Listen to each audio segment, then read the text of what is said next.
En el día de hoy, la doctora Dorgot presentó una comunicación muy interesante acerca del factor 9 extravascular. Partiendo de la premisa de que los pacientes con hemofilia B no presentan buena correlación entre los niveles de factor 9 plasmáticos alcanzados con la profilaxis y la clínica hemorrágica que presentan, existen varias hipótesis. Algunos pacientes con hemofilia B que no requieren tratamiento con factor no presentan sangrados, lo que podría explicarse debido a la unión del factor 9 al colágeno 4 a través de dos aminoácidos que, dependiendo de la variante individual, se unirán más o menos a los tejidos y aumentarán o disminuirán los niveles plasmáticos de factor 9. Esto podría explicar esta escasa correlación entre niveles en sangre de factor 9 y fenotipo hemorrágico. Existe, por tanto, factor 9 alrededor de los vasos y extravascular. La cantidad es mayor que la intravascular, por lo que la mayoría de concentración del factor 9 es extravascular. La distribución tiene lugar a nivel de diferentes tejidos, así como en las articulaciones. La profilaxis puede contribuir a mejorar esta reserva extravascular. Con administraciones repetidas de factor 9 exógeno, se observa cómo aumenta la cantidad de factor 9 extravascular, así como también a nivel articular, como se ve en la imagen. Generalmente se une al colágeno 4, pero también puede unirse a otros tipos de colágeno. La incógnita consiste en saber si ese factor extravascular contribuye a la hemostasia. Dado que los niveles de factor 9 plasmático pasados los días tras su administración resulta indetectable. Sin embargo, el factor 9 unido al colágeno se mantiene, aunque no haya un factor plasmático circulante. Se han comparado también los distintos concentrados de factor 9 en función de la vida media, sin existir diferencias significativas, por lo que probablemente parte del efecto hemostático sea consecuencia del reservorio extravascular.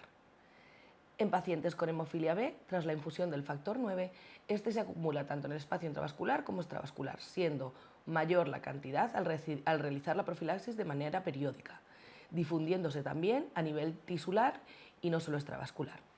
Con esto puede inferirse que el paciente con esta administración presentará una protección frente a los microsangrados. La farmacocinética tiene un modelo tricompartimental. El tercero se desconoce. Las plaquetas contienen factor 9 y pueden absorber proteínas plasmáticas, por lo que podrían ser este el tercer compartimento. Al cultivar plaquetas con factor 9, se ha podido observar que son capaces de absorber este factor y son capaces de secretarlo.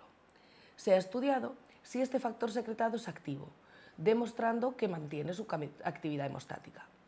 El factor se distribuye en los gránulos alfa o en los canalículos en las plaquetas en reposo y en las activadas se acumulan en el sistema canalicular abierto. Al infundir factor 9, a los pacientes hay parte que se une al colágeno 4, así como absorción plaquetar, actuando también como reservorio. Se está investigando también la absorción endotelial. Sin embargo, dado que la captación de señal se pierde de manera más precoz, se desconoce si se trata de una ruta de degradación o si constituye otra vía. Actualmente se está tratando de optimizar el tratamiento con la búsqueda de un factor con mayor actividad por el colágeno y que actúe como reservorio extravascular. Aparte de esto, me parece curioso comentar una breve comunicación oral donde hoy presentaron un dispositivo portátil automatizado para medir mediante quimioluminiscencia la actividad de factor 8 y la generación de trombina de manera simultánea. Se determinaría colocando 100 microlitros de plasma en un cartucho y se podría realizar la lectura con una plataforma portátil. Los resultados obtenidos presentaron una buena correlación con el método estándar para la determinación de los niveles de factor 8, pero una mayor variabilidad se detectó en cuanto a la generación de trombina. Se ha sugerido que podría ser de utilidad en el manejo de pacientes de manera ambulatoria. Y dado que en el día de hoy no ha habido muchas más comunicaciones sobre hemofilia B, de acuerdo con la coordinadora, que es la doctora Canaro, he decidido compartir una comunicación que, aunque es del día de ayer, me pareció de especial interés. Se trata de una comunicación de la doctora Cruz Harris acerca del manejo perioperatorio en la era de los tratamientos no sustitutivos, que me pareció de especial interés, dado que no existen datos prospectivos que indiquen la pauta a seguir en estas situaciones. Los datos de que disponemos son derivados de los casos reportados durante los ensayos clínicos. A pesar de que el manejo de los episodios hemorrágicos sí que está disponible en ficha técnica, la experiencia es limitada en el manejo perioperatorio. Hizo referencia a los tratamientos no sustitutivos aprobados en Estados Unidos para la hemofilia en el momento actual, teniendo en cuenta la vida media de cada uno de ellos. En los ensayos clínicos con emicizumab, un alto porcentaje de las cirugías menores se llevaron a cabo sin necesidad de administración de factor, sin presentar complicaciones hemorrágicas. Para las cirugías mayores en pacientes sin inhibidor se administró factor 8 sin necesidad de suspender el emicizumab.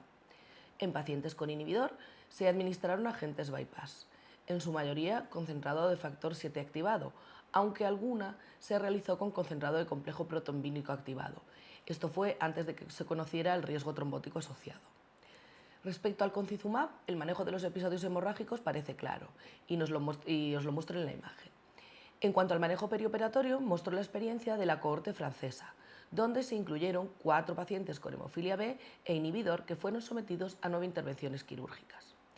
En ninguna de ellas se suspendió el tratamiento con concizumab y se administró concentrado de factor 7 activado a dosis de 45 a 120 microgramos por kilo, sin haber tenido en ningún caso complicaciones trombóticas. En cuanto al mastacimab, para el manejo de los episodios hemorrágicos, se recomienda no utilizar dosis adicionales del mismo y emplear la dosis mínima posible eficaz de factor 8, factor 9 o agentes bypass. En cuanto a la experiencia en intervenciones quirúrgicas, en el ensayo BASIS, que fue en fase 3, que incluyó pacientes con hemofilia A y B grave y moderada sin inhibidores, se llevaron a cabo 15 cirugías menores y en 13 de ellas se administró concentrado de factor sin presentar complicaciones hemorrágicas. En el 86% de los casos no se suspendió el mastacimab previo a la intervención, sino que se mantuvo la administración semanal. No se llevaron a cabo cirugías mayores en este ensayo. Presentó unas recomendaciones para el manejo quirúrgico, indicando suspender el mastacimab 6 a 12 días previo a intervención y administrar concentrado de factor, recomendando tomar medidas de profilaxis del riesgo trombótico. En el caso de fitusiran, que está aprobado en Estados Unidos para pacientes con hemofilia A y B con y sin inhibidores, pero aún no en Europa, emitió unas recomendaciones generales para el manejo tanto de los episodios hemorrágicos como en intervenciones quirúrgicas con concentrados de factor o agentes bypass, recordando que el efecto hemostático de estos fármacos se potencia al complementarlos. Y nada más por hoy, espero que haya resultado de vuestro interés y hasta la próxima.